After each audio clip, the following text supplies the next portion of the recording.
Hello friends, दृष्टि में आपका स्वागत है। दोस्तों, आज के इस सत्र में हम बीपीएससी के प्रारंभिक और मुख्य परीक्षा के पाठ्यक्रम पर विस्तार से चर्चा करेंगे। दोस्तों, साथ ही साथ देखेंगे कि जो पाठ्यक्रम है उसके साथ से जुड़े कुछ प्रश्नों के प्रकार कैसे आते हैं, ताकि आपको इस पाठ्यक्रम पर पूर्ण क्लैरिटी आ सके। दोस्तों, हमारे इस पाठ्यक्रम में जो प्रारंभिक परीक्षा है, जिसको हम प्रीलिम्स कहते हैं, उसका अगर आप सिलेबस देखें तो उसमें दो प्रमुख बिंदु दिए गए हैं, जिसमें पहला बिंदु है भारत की आर्थिक व्यवस्था। दोस्तों, इस भाग से ही सारा सिलेबस मुख्य रूप से केंद्रित आपको मिलेगा, जिसमें भारत के अर्थशास्त्र के अलग अलग चैप्टर्स, अलग अलग पहलुओं पर हम चर्चा करेंगे। बहुत सारे प्रश्न आते हैं, जैसे राष्ट्रीय आय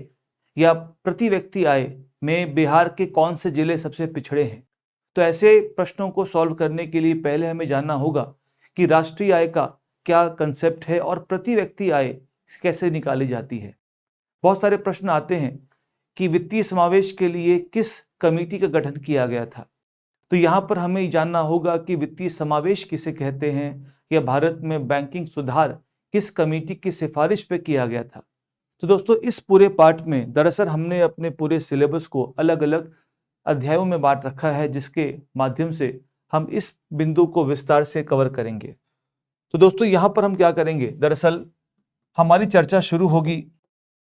राष्ट्रीय आय से। हमारा जो पहला अध्याय होगा, जिसको हम चैप्टर 1 कह सकते हैं, उसमें हम राष्ट्रीय आय, अर्थ व्यवस्था के मूल ढांचों पर बात करेंगे। और राष्ट्रीय आय के इस अध्याय में दरअसल हम देखेंगे कि सकल घरेलू उत्पाद किसे कहते हैं, या सकल राष्ट्रीय उत्पाद किसे कहते हैं, कैसे इसे निकाला जाता है, और इससे राष्ट्रीय आय कैसे आती है, जिसको हम नेशनल इनकम कहते हैं। इस अध्याय को पूरा करने के बाद दरअसल आप समझ पाएंगे कि प्रति व्यक्ति आय कैसे निकाली जाती है, और उसके बाद ही जानना आसान रहेगा कि भारत में प्रति व्यक्ति आय कितनी है, या बिहार में प्रति व्यक्ति आय कितनी है, या फिर बिहार के अलग अलग जिलों में किस राज्य की स्थिति या वहां के लोगों की आय सबसे निम्न है या सबसे अधिक है। दोस्तों, इससे होता यह है दरअसल कि हम राज्यों की आर्थिक सामाजिक स्थिति को समझ सकते हैं, और उस जिले या उस राज्य के प्रति एक ठोस कदम लिया जा सकता है, जिससे वहां की सामाजिक आर्थिक स्थिति को ठीक किया जा सके। इसके बाद हमारा जो दूसरा अध्याय रहेगा, वो दरअसल रहेगा समृद्धि और विकास के ऊपर।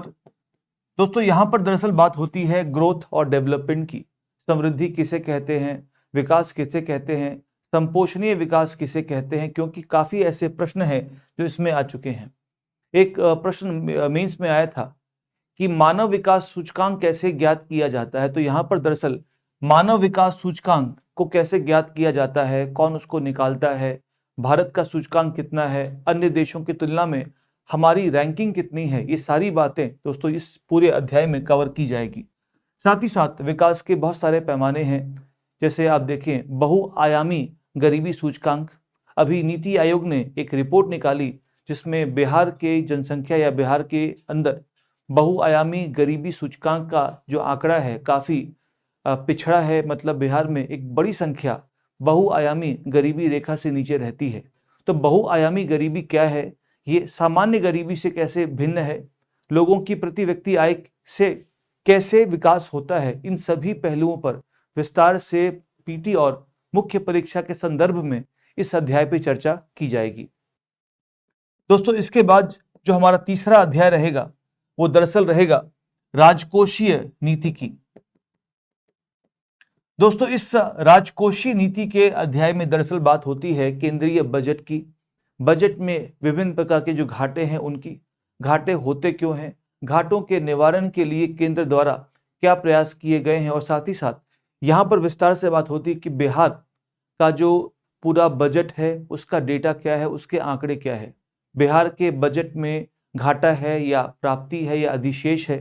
बिहार के बजट में किन क्षेत्रों में, शिक्षा में, स्वास्थ्य में, चाहे शहरी विकास हो, किन किन क्षेत्रों में कितना आवंटन किया गया है। और साथ ही साथ इससे पता चलता है कि अलग अलग क्षेत्रों की समस्याएं क्या हैं और उसके लिए सरकार द्वारा क्या योजनाएं चलाई जा रही हैं। तो दोस्तों इस पूरे अध्याय में दरअसल काफी विस्तार से बात होती है बजट और सभी मुख्य योजनाओं की जो बजट के माध्यम से घोषित की जाती हैं। इसके बाद दोस्तों बात आती है, हमारा अगला अध्याय रहेगा जिसका नाम है मौद्रिक नीति। दोस्तों प्रश्न आ चुका है कि बैंक दर से क्या आशय है। दरअसल बैंक दर, रेपो दर, प्रतिवर्ती रेपो दर, ये अन्य बहुत प्रकार की दरें हैं, अन्य बहुत प्रकार के साधन है जिससे बैंक आरबीआई सरकार से परस्पर लेन देन करते रहते हैं। इस पूरे अध्याय में दरअसल हम बात करेंगे कि मुद्रा के संचालन के लिए कौन कौन सी पॉलिसी होती हैं, उनमें कौन सी दरें होती हैं, आरबीआई कौन सी पॉलिसी के माध्यम से बैंकों को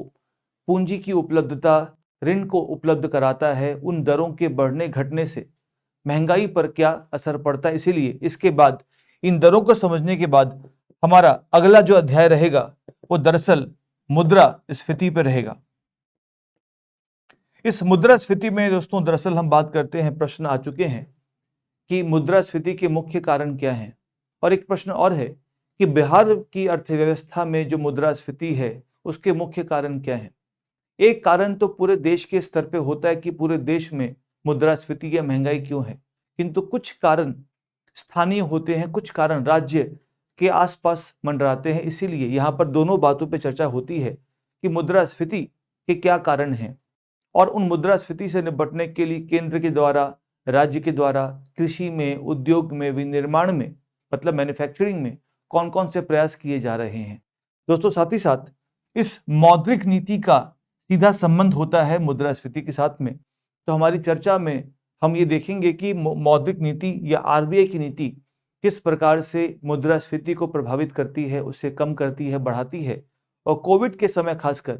जो कोविड महामारी आई उसके समय किस नीतियों से आरबीआई ने क्या काम किए जिससे अर्थव्यवस्था को दोबारा से चलाने में काफी मदद मिली। दोस्तों इस पूरे पार्ट से काफी सारे प्रश्न पीटी में और मेंस दोनों में आते हैं। इसके बाद दोस्तों हमारा जो अगला अध्याय रहेगा उसमें दरअसल हम बात करेंगे भारत में बैंकिंग व्यवस्था की। भारत में बैंकिंग एक बहुत महत्वपूर्ण अध्याय रहेगा और आप देखें गरीबी उन्मूलन के लिए ऋण की उपलब्धता बहुत जरूरी है और ऋण की उपलब्धता के लिए बैंकों के द्वारा उनको पैसा दिया जाना बहुत जरूरी है। और बैंकिंग की उपलब्धता यदि नहीं है तो बहुत तरह की अन्य सेवाएं, जैसे सरकार के द्वारा मिलने वाली जो सब्सिडीज हैं, उनकी प्राप्ति के मार्ग में भी बाधा आती है। दोस्तों इस पूरे अध्याय में काफी प्रश्न आते हैं, जैसे वित्तीय समावेश क्या है, लोगों को अधिक से अधिक कैसे बैंकों से जोड़ा जाए, अगर लोग बैंक से जुड़ते हैं तो उसके लाभ क्या हैं, उसकी हानियां क्या हैं, या उसके रास्ते में क्या समस्याएं हैं। तो यहाँ पर बात होती है बैंक से जुड़े सभी मुद्दों पर, जैसे अलग अलग अंतर्राष्ट्रीय मानक भी होते हैं, बेसल मानक हैं, कि बैंकों की सुरक्षा के लिए क्या राष्ट्रीय और अंतर्राष्ट्रीय उपाय किए जाते हैं। इसके साथ ही साथ दोस्तों बैंकों की कुछ प्रमुख समस्याएं होती हैं, जैसे मान लीजिए बैंकों ने ऋण दिया और वापस नहीं आता पैसा, तो वैसी स्थिति में बैंकों की जो पूरी स्थिति है, वित्तीय व्यवस्था है, वो बिगड़ जाती है। इसलिए जब हम राष्ट्रीय अर्थव्यवस्था की बात करते हैं तो राष्ट्रीय अर्थव्यवस्था बिना बैंक के पूर्ण नहीं हो सकती, और इसीलिए बैंकों के संदर्भ में उनकी धनराशि, उनका ऋण की समस्या, उनके ऊपर निगरानी, आरबीआई की भूमिका, इन सभी बातों पर विस्तार से दोस्तों हम चर्चा करेंगे, क्योंकि काफी सारे प्रश्न मुख्य और पीटी में इस पे से आते हैं। दोस्तों इसके बाद हमारा जो अध्याय रहेगा वो रहेगा भारत में कराधान का, जिसको हम कहते हैं टैक्सेशन। प्रश्न आ चुके हैं जीएसटी के ऊपर, जीएसटी के लाभ के ऊपर, जीएसटी के कुछ ऐसे मुद्दों के ऊपर जो संविधान से जुड़े होते हैं। तो इस पूरे अध्याय में दरअसल प्रत्यक्ष कर, अप्रत्यक्ष कर, प्रत्यक्ष करों की आवश्यकता, अप्रत्यक्ष करों में सुधार, और सुधार के नाम पर जो जीएसटी लाया गया, जिसको हम कहते हैं गुड्स एंड सर्विस टैक्स, यानी कि वस्तु एवं सेवा कर, उस जीएसटी के क्या लाभ हैं, उसके मार्ग में क्या चुनौतियां हैं, और भविष्य में उसमें क्या सुधार किया जाए, क्योंकि अभी सुधार की गुंजाइश है। साथ ही साथ जीएसटी ने किस प्रकार से भारतीय बाजारों को एक नया रूप दिया है, इन सभी बातों पर दोस्तों चर्चा होगी। साथ ही साथ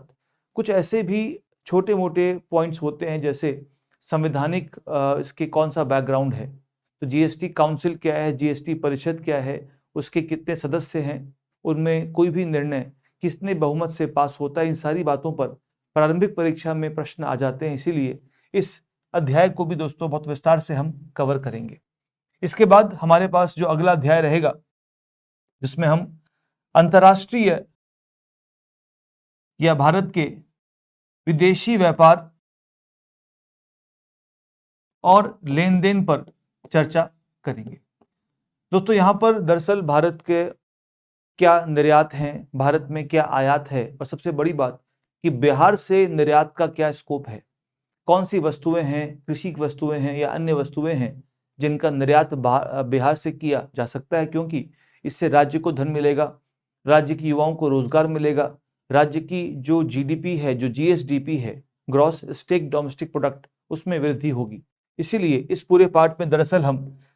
भारत और बिहार से भी मिलाकर आयात निर्यात के क्षेत्र, आंकड़े और इन प्रक्रियाओं में जो चुनौती है उसको देखेंगे कि किन कारणों से निर्यात का जो पोटेंशियल है, जो क्षमता है राज्य की, बिहार राज्य की, वो पूरी नहीं हो पाती है। इसके बाद दोस्तों बात आती है भुगतान संतुलन की। प्रश्न इस पे आ चुका है, भुगतान संतुलन के क्या कारण रहे हैं, तो हम देखेंगे कि भुगतान संतुलन किसे कहते हैं, किन कारणों से ये हुआ, इसके लिए सरकार ने त्वरित क्या कार्यवाही की, और इसके साथ ही साथ एलपीजी सुधार, जिसको हम उदारीकरण, निजीकरण और वैश्वीकरण सुधार कहते हैं, तो ये सुधार क्यों लिए गए, इससे बिहार की अर्थव्यवस्था, भारत की अर्थव्यवस्था पर क्या प्रभाव पड़ा और क्या समस्या आई है, इसके कारण हमारे रोजगार पर, हमारी कृषि पर। तो दोस्तों ये जो हमारा चैप्टर रहेगा ये काफी बड़ा और विस्तृत रहेगा। साथ ही साथ यहाँ पर दरअसल बात होती है कुछ अंतर्राष्ट्रीय संगठनों की, जिसपे क्वेश्चन आता है, और करंट अफेयर्स काफी भारी रहता है, क्योंकि इसमें जो विश्व बैंक है उसकी बहुत प्रकार की रिपोर्ट आती है जिस पे प्रश्न आ चुके हैं, जैसे ईज ऑफ डूइंग बिजनेस, तो व्यापार करने की जो आसानी है वो किस देश में ज़्यादा है, क्योंकि जिसमें जितनी आसानी होगी उस राज्य में उतना ही ज़्यादा निवेश आएगा, तकनीक आएगी, निवेशक आएंगे, जिससे वहाँ पर उत्पादन, रोजगार बढ़ेगा। तो वर्ल्ड बैंक की जो रिपोर्ट्स हैं उनकी हम बात करेंगे, और विश्व बैंक के साथ साथ जो WTO है, विश्व व्यापार संगठन है, उसका उद्देश्य, उसके सिद्धांत, उसकी चुनौतियाँ और कैसे विश्व व्यापार को बढ़ाने में इसकी भूमिका रही है, तो इस पूरे भाग में दोस्तों ये रहेगा। इसके बाद हमारा जो अगला अध्याय है वो दरअसल रहेगा भारतीय कृषि, जिसमें राष्ट्रीय स्तर के साथ साथ बिहार की कृषि पर भी हम दोस्तों चर्चा करेंगे कि दोनों स्तरों पर, राज्य के स्तर पे और राष्ट्र के स्तर पर कृषि की समस्याएं क्या हैं, कृषि की फसलें कौन सी हैं, सिंचाई की व्यवस्था किस राज्य में कितनी है और क्यों है, उसकी क्या समस्या है, किसानों की क्या समस्या है,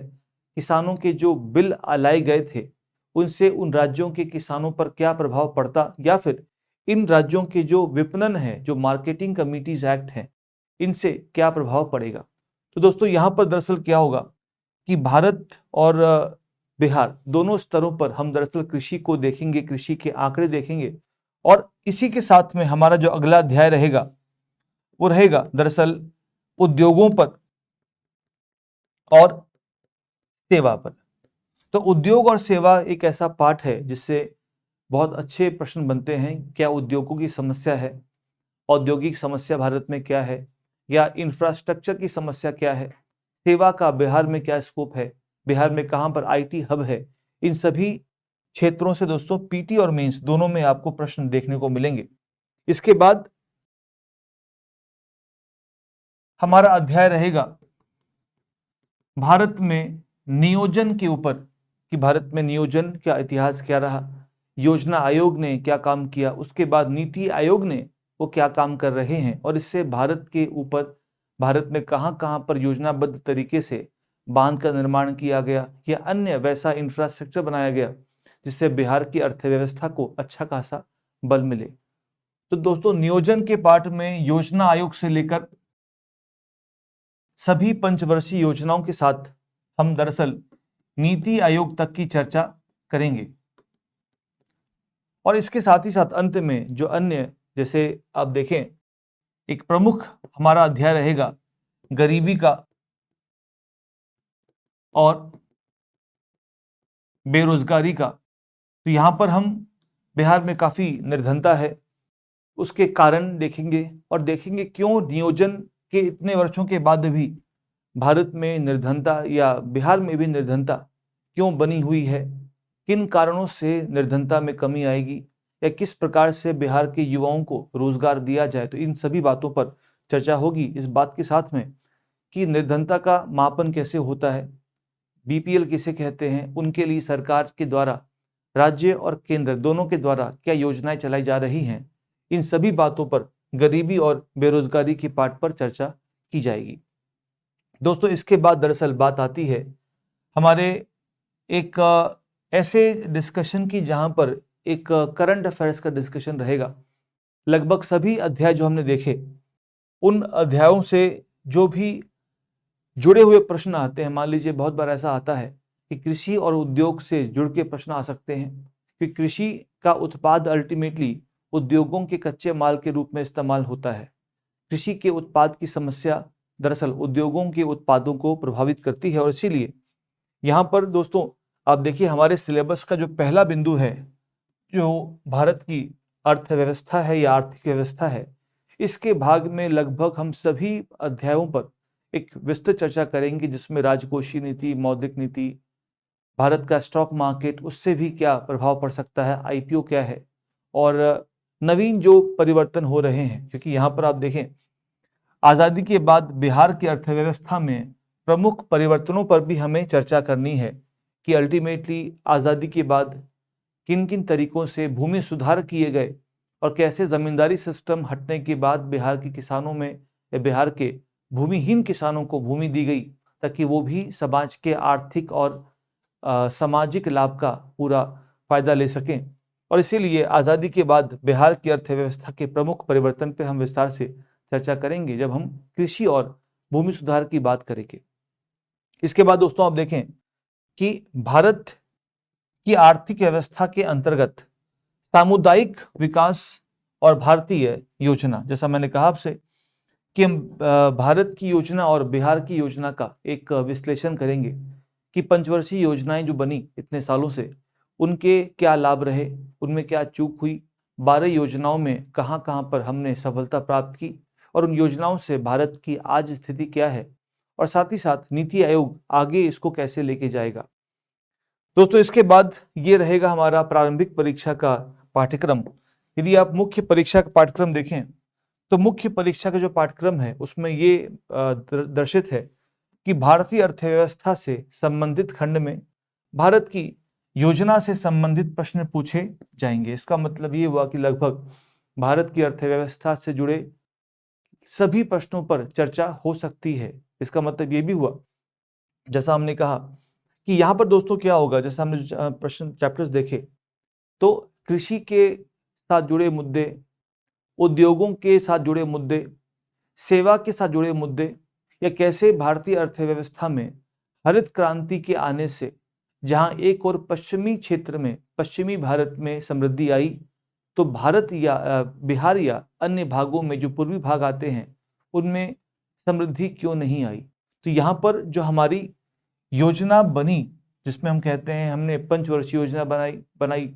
और उसके साथ ही साथ हमने दरअसल ये बढ़ाया कि भारत में कृषि को बढ़ावा दिया जाएगा, तो हरित क्रांति का प्रभाव बिहार पर क्यों नहीं पड़ा या बिहार की अर्थव्यवस्था पर केंद्र की योजनाओं का पूरा फल क्यों नहीं पड़ा, या अंतर्राष्ट्रीय सीमा लगने के बाद भी जो निर्यात है, जो अन्य लाभ हैं, वो उसका लाभ बिहार को क्यों नहीं मिला। तो दोस्तों यहाँ पर क्या होगा, दरअसल जो हमने अध्याय अभी तक देखे हैं उनसे जुड़े प्रश्न आएंगे। उदाहरण के लिए अगर हम बात करें, जैसा मैंने कहा आपसे कि वित्तीय समावेश के क्या लाभ हैं या वित्तीय समावेश के मार्ग में क्या बाधाएं हैं, तो बैंकिंग के अध्याय में दरअसल ये पढ़ाया जाएगा कि समावेश कहते किसे हैं। उसके बाद ये आता है कि समावेश के लाभ क्या हैं और अलग अलग डायमेंशंस को हम टच करेंगे कि वित्तीय समावेश अगर होगा तो कैसे लोगों, जो हमारी अर्थव्यवस्था है, उसका औपचारीकरण हो जाएगा, कैसे लोगों के खातों में सब्सिडी जा सकती है, कैसे वो बीमा आदि ले सकते हैं। तो यहाँ पर जो योजना से संबंधित हमारी चुनौतियां हैं उस पर एक बड़ा भाग केंद्रित रहता है। साथ ही साथ अगर आप देखें तो जो लघु उद्योग हैं, बिहार की अर्थव्यवस्था में लघु उद्योगों की बड़ी भूमिका है, क्योंकि बड़े उद्योगों के लिए पर्याप्त जो धन है, निवेश है, उसका अभाव देखने को मिला है। और बड़े उद्योगों में आमतौर पर दरअसल आप देखेंगे कि जो मशीन है उससे काम होने के कारण जो बिहार की जनसंख्या है, उसकी जो युवा हैं, उनकी खपत वहाँ पे हो नहीं सकती। और इसीलिए लघु उद्योगों को बढ़ावा देने के लिए क्या प्रयास किए जाएं, या बिहार के बजट की अगर हम बात करें तो क्वेश्चन इस पे आता है कि कौन से जो स्कीम है किसानों के लिए राज्य सरकार ने बजट में क्या प्रावधान किए, उद्योगों के लिए क्या प्रावधान किए, महिलाओं के विकास के लिए, उनके सशक्तिकरण के लिए क्या प्लान किए। तो मित्रों, यहाँ पर दरअसल जैसा मैंने कहा कि जो भी हमने अध्याय देखे हैं उनके ऊपर विश्लेषण करने वाले प्रश्नों को आप उम्मीद करेंगे। और इसीलिए दरअसल अध्ययन करते समय हमारा जो फोकस है वो एक समग्र रूप से रहेगा, जिसमें एक पार्ट रहेगा कि हम पहले एक एक करके अध्यायों को देखें और अध्यायों से जुड़े सभी आंकड़ों की बात। उदाहरण के लिए अगर आप देखें, भारत में पूरे भारत की प्रति व्यक्ति आय लगभग 1,40,000 रुपए है, जबकि बिहार की प्रति व्यक्ति आय लगभग 50,000 रुपए है। इसका मतलब ये है कि पूरे राज्य के औसत प्रति व्यक्ति आय से काफी निम्न स्तर बिहार के प्रति व्यक्ति आय का है। तो यहाँ पे प्रश्न ये आता है कि किन कारणों से एक ऐसा राज्य जो कृषि के लिए परिपूर्ण है, जहाँ पर सारे संसाधन हैं, उसके बाद भी किन कारणों से यहाँ पर प्रति व्यक्ति आय का स्तर कम है। या फिर यदि आप देखें तो भारत में जो अन्य उद्योग हैं, कौन से ऐसे उद्योग हैं जिनका हम विस्तार कर सकते हैं, और किस प्रकार से जो हमारा पड़ोसी अलग अलग राज्य हैं उनके साथ व्यापार करके इंफ्रास्ट्रक्चर को बना के हम ये काम कर सकते हैं। एक प्रश्न आ चुका है, जैसे 2019-20 के आर्थिक समीक्षा में कहा गया कि बिहार की जीडीपी, सकल घरेलू उत्पाद की ग्रोथ रेट सबसे अधिक थी। तो प्रश्न था कि क्या कारण रहे कि भारत की अर्थव्यवस्था में या बिहार की अर्थव्यवस्था में इतनी तेजी के क्या कारण रहे। तो ये विश्लेषण करने वाला विषय रहेगा कि जब पूरा भारत अगर मान लीजिए 7% से बढ़ता है, तो वैसी स्थिति में यदि बिहार की वृद्धि दर 11-12% है तो इसके पीछे क्या कारण है। और दूसरी बात ये भी है कि यदि बिहार 11-12% से बढ़ता है तो उसके बाद भी बिहार के लोगों की प्रति व्यक्ति आय राष्ट्रीय आय से इतनी कम क्यों। तो ये खुद में दोस्तों एक बहुत विचारणीय प्रश्न है। तो हमारी चर्चा में दरअसल अर्थव्यवस्था और अर्थशास्त्र में बिहार और भारत के पूरे स्तर पर हर संभव जो हमारे पहलू हैं उस पर हम चर्चा करेंगे। तो दोस्तों ये हमारा सिलेबस रहेगा और आने वाली कक्षाओं में हम इन पे विस्तार से चर्चा करेंगे। धन्यवाद।